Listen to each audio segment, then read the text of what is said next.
السلام علیکم ورحمۃ اللہ وبرکاتہ۔ سامعین، روزے کی حالت میں ہمیں بہت ساری چیزوں سے بچنا اور پرہیز کرنا ضروری ہے۔ آج انہی میں سے کچھ چیزوں کا ذکر ہم آپ کے سامنے کرنے جا رہے ہیں۔ روزے کی حالت میں نماز باجماعت کا اہتمام کرنا ہوگا۔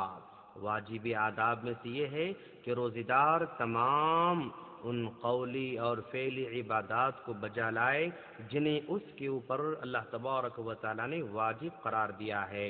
ان میں سے سب سے اہم فریضہ نماز ہے، جو شہادتین کے بعد اسلام کا سب سے زیادہ تاکیدی رکن اور تاکیدی حکم ہے۔ لہذا ضروری ہے کہ روزے دار اس کی پابندی کرے اور ارکان و واجبات و شرطوں کے ساتھ اس کی ادائیگی کا اہتمام کرے۔ وقت کی پابندی کے ساتھ مسجد میں جماعت کے ساتھ نماز پڑھنے کی پوری کوشش کریں۔ اسی طرح روزے کی حالت میں جھوٹ سے مکمل پرہیز کرنا ہوگا۔ روزے کے واجبی آداب میں سے یہ بھی داخل ہے کہ روزے دار ایسے تمام اقوال اور افعال سے، باتوں سے، کاموں سے پرہیز کرے جنہیں اللہ اور اس کے رسول نے حرام قرار دیا ہے، چنانچہ جھوٹ سے پرہیز کرے۔ پیارے نبی صلی اللہ علیہ وسلم کا فرمان ہے، من لم یدع قول الزور والعمل به فلیس للہ حاجۃ فی ان یدع طعامہ وشرابہ۔ جو آدمی جھوٹ بولنا اور اس پر عمل کرنا نہ چھوڑے تو اس کا روزہ کسی کام کا نہیں ہے، اس کا بھوکا پیاسا رہنا کوئی فائدہ مند نہیں ہے۔ لہذا جھوٹ سے مکمل پرہیز کرنا ہوگا۔ یہ پابندی صرف روزے کی حد تک نہیں بلکہ ساری زندگی جھوٹ سے بچتے رہنا ہوگا۔ اسی طرح روزے کی حالت میں غیبت سے بھی پرہیز کرنا ہوگا۔ روزے دار کو غیبت سے بھی مکمل پرہیز کرنا چاہیے۔ غیبت کیا ہے؟ غیبت ایک مسلمان بھائی کی ناپسندیدہ بات کو، یعنی اس کے عیب کو، اس کے پیٹھ پیچھے دوسروں کے سامنے بیان کرنا، اس کو غیبت کہا جاتا ہے۔ آپ صلی اللہ علیہ وسلم کا فرمان ہے، تو اپنے بھائی کا عیب بیان کر رہا ہے، اگر اس میں پایا جا رہا ہے تو یہ تو غیبت ہے، اور اگر اس کا عیب جو بیان کیا جا رہا ہے اس میں نہیں ہے تو گویا وہ بہتان ہے۔ یہ ترمذی کی روایت ہے۔ آج غیبت ہمارے معاشرے کا سب سے بڑا کینسر بن چکا ہے دوستو۔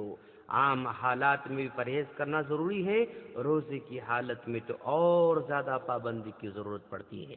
اسی طرح روزے کی حالت میں چغل خوری سے سختی سے پرہیز کرنا ہوگا۔ روزے دار کو چاہیے کہ چغل خوری سے پرہیز کرے۔ چغل خوری کا مطلب کیا ہے؟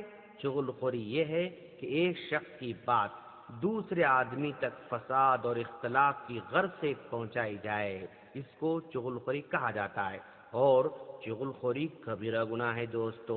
اس کے متعلق اللہ کے رسول صلی اللہ علیہ وسلم کا فرمان ہے، لا يدخل الجنۃ نماب، چغل خور جنت میں کبھی داخل نہیں ہوگا۔ یہ بخاری مسلم کی روایت ہے۔ اسی طرح روزے دار کو چاہیے کہ وہ دھوکہ نہ دے، دھوکے سے پرہیز کرے۔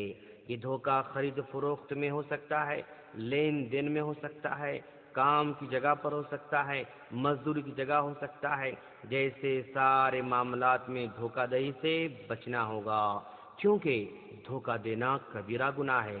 دھوکہ دینے والے سے اللہ تبارک و تعالی دھوکہ دینے والے سے اللہ کے رسول صلی اللہ علیہ وسلم نے برات کا اظہار کیا ہے دوستو۔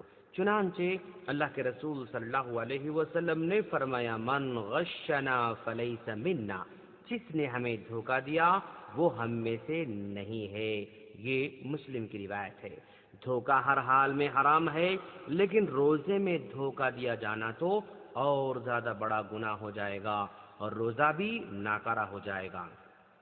اسی طرح روزے کی حالت میں گانا بجانے سے مکمل پرہیز کرنا ہوگا۔